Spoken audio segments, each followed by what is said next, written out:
One thing I always wanted to do on this rig was basically drop the winch further down inside the bumper, and especially since we haven't run a front sway bar on this rig in years, it just doesn't really need it. So this is the perfect time to do that. I'm gonna be using this Carbon Offroad 12,000-pound winch, mainly because of the packaging for it. It's an incredibly strong winch. It's one of the lightest 12,000-pound winches on the market, but the nice thing is it also comes with a box that's prepped to be mounted remote.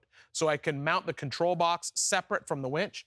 And then it also comes with this super cool fairlead, this basically billet aluminum fairlead, which will end up on the front bumper on this Jeep when it's all said and done. That will basically lower this winch down inside the bumper, give me lots more room for air to get across the radiator, and it'll look a lot cooler. The John Bull Trail is one of the toughest sections on the Big Bear Trail loop, packed with rock gardens, steep climbs, and tight technical lines. It's all part of the San Bernardino National Forest.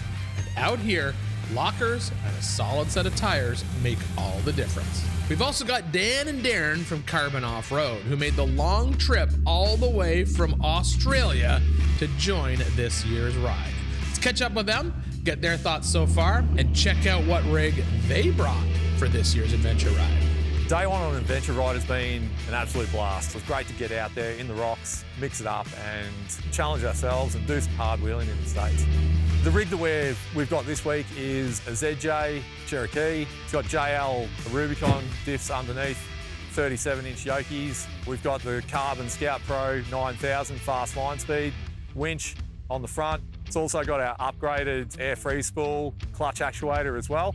So that makes handling the rope, engaging and disengaging the clutch super easy from inside the cab. It's also got a low-range transfer case. It's a good rig. It's probably under 10 grand, so it's held up really well this week. And thanks to Dave, who actually owns the rig, our mate, for letting us borrow it.